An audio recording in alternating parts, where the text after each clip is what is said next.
Next point, it is democratic, a form of government where people enjoys equal political rights. We studied the simple definition and and its details in last chapter. In that we studied like that democracy is a form of government where all the people, all the citizens, they are enjoying equal political rights. Elect their rulers. We are electing our rulers or representative and hold them accountable.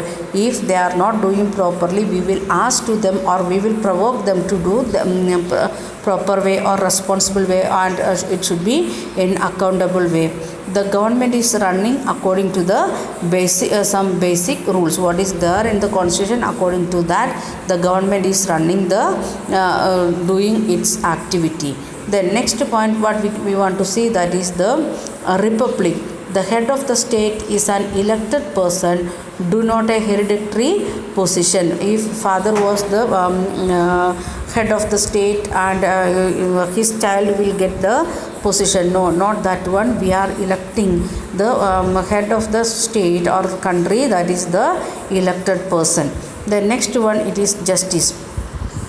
Citizens cannot be discriminated on the ground of, very clearly want to understand, caste, religion, gender, and we cannot discriminate because of that one. They are from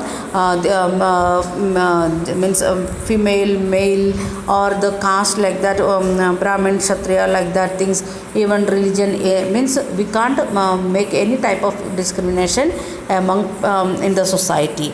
Then social inequalities have to be reduced. Again it is saying the social inequality should be reduced. In social we said that one, and here in justice also we are saying the same thing. Inequalities should be reduced. Government should work for welfare of all, especially of the disadvantaged group. In justice, what they are giving explanation of the reducing of inequality. The government should work for the welfare of all, and especially they want to give priority to the people, those who are suffering or those who are a disadvantaged group. So we can see the different types of reservation in our constitution and in our society present day. The next point, that is liberty. There is no unreasonable restriction. Please listen. There is no unreasonable restriction. There is no restriction. No. Restrictions are there, but it is not unreasonable. With reason we can restrict. For example, when you are sitting in the class looking here and there and speaking to your friends, teachers will say it is not permitted, you can't do like that, be careful, like that teachers are saying. Why? If we are speaking, not only you are understanding, you are listening, it will affect those who are sitting near to you also. Then next one, restriction on the citizen in what they think, how they wish to express their thoughts, and the way they wish to follow up their thoughts in the action. We can see 3 steps. First one, thinking, then expression of that thought, and it is that expression and thought, it is coming in the form of action. In this we should not make means unreasonable or without unnecessary restriction we should not make. So we can see the channels or the newspapers, they are taking they are criticizing the government or some people or some group of people like that. Why? They are having the right to do that one, because they are thinking we can't restrict, and their action we can't restrict, like that. Then equality. All are equal before law. The traditional social inequalities have to be ended. We are saying like that all are equal before law. Before, when we want, how we can reach to the, for that, the inequalities which is there in our society as a traditional way, that we should stop it. And the government should ensure equal opportunity to all, not the each and every person. No, that is the duty of the government to make sure that all are getting the equal opportunity. Next point, it is fraternity. All of us should behave as if we are members of the same family. In India, we are like brethren or brothers and sisters, so we should behave in that manner. We should not make any discrimination, any prioritization, nothing. So we should work, want to behave as if we are the members of the same family. No one should treat a fellow citizen as inferior. We can't say like that, I am yours superior or boss, so you should obey me. No, we are equal, and we are brothers and sisters.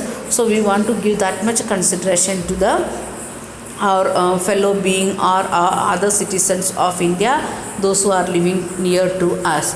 Then once again, we the people of India, sovereign, socialist, secular, democratic, then republic, justice, liberty, equality and fraternity. These are the some of the key words we are discussing about our Indian Constitution.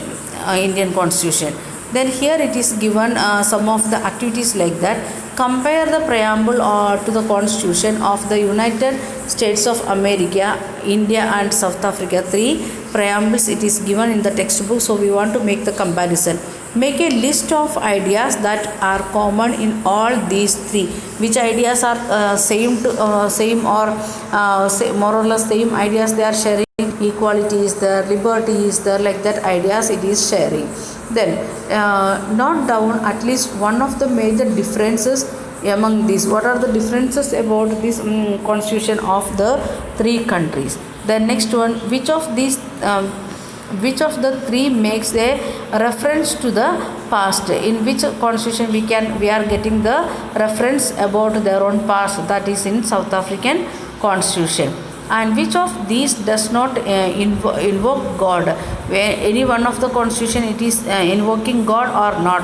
So you want to find out all these 4 answers, and you can write in a small way here with a pencil in your textbook itself. So we was discussing the basic values, what we philosophy of the constitution or the values of our constitution. And we can see once again we the people of India, sovereign, socialist, secular, democratic and republic, justice, liberty, equality and fraternity. These are the values related to our constitution. So we are moving to the next part, that is institutional design. Okay, that we will continue in next video.